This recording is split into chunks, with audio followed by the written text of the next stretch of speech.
The church is a laboratory for forgiveness. There are lots of names and images we use for the church. We say the church is a body, a congregation, a community, yes, all those things. But I have another favorite image for the church.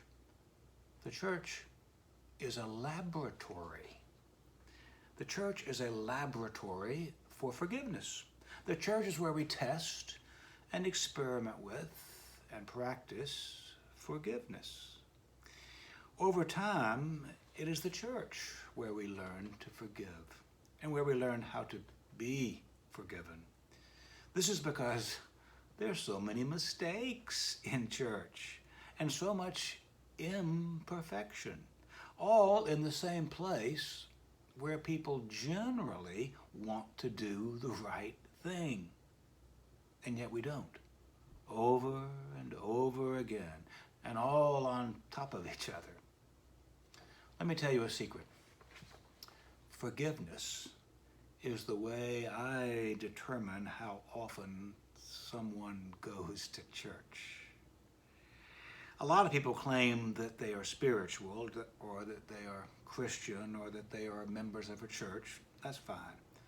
But I can never tell by what they say. I can tell people who go to church by how they are able to forgive and be forgiven. Yes, for me, the key evidence of whether someone goes to church is whether they know how to forgive, whether they have learned forgiveness in the great laboratory of forgiveness, the church. Those who attend faithfully are comfortable with forgiveness.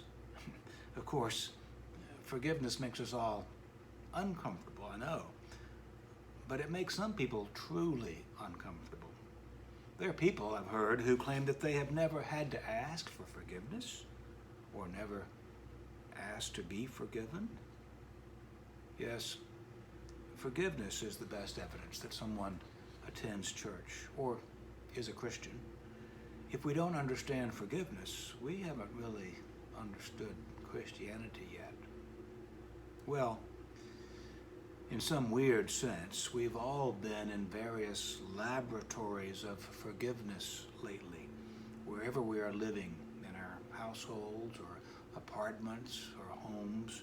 We've been on top of each other, living in petri dishes, and not really knowing what else is living here with us at the same time. And we've been dealing with those very real things, diseases and strengths, mistakes and solutions. Oh, and if you live by yourself, you don't escape the laboratory. Your laboratory might be online, on one of the various social media platforms on the internet. You know what they are. And the old offline ways are still available for us to make careless comments and mistakes too. Each of them is another opportunity for us to say something wrong or unkind or even sinful. In fact, some of the algorithms of those online platforms seem to be weighted toward the sensational and sensationalistic, the divisive and the antagonistic. It's how those platforms drive us to crave more. It's hard for those social media platforms to deliver forgiveness. I suppose that they too can be laboratories or tests for how we want to live in this world. Do we want to live in impatience and short outbursts of anger?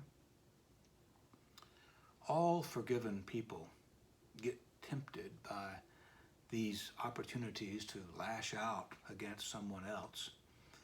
That's exactly the tragedy of the gospel parable in the book of Matthew that we heard 2 or 3 Sundays ago. The forgiven servant is grateful, but he immediately loses that gratitude by not being able to pass on the forgiveness, the release. He was released, but he cannot release another. Instead, he attacks the other and binds the other. He's not learned from church, community, the laboratory of forgiveness. The church is a grand laboratory for forgiveness, where we learn forgiveness 70 times 7. And if we're paying attention, our families and our households, they're the same spiritual laboratories, where we learn to forgive and where we learn how to be forgiven. Both sides of forgiveness are critical: giving forgiveness and receiving forgiveness. Giving release, receiving release. To forgive means to release. It's truly one of the major principles of the Christian life, to release. Because when we release others, we suddenly feel ourselves released. When we let go of what we believe people owe us, then it is we who feel wonderfully free. The way God sets people free is by using people to do it. God uses us to set his people free. 1 time, 7 times, 77 times. Yes. Yes to all those numbers. And yes to a lifetime of release. It's like washing our face or saying, I love you. We have to do it more than once. When those acts become practices and habits, they become part of who we are. And when forgiveness becomes part of who we are, well, we are close to the heart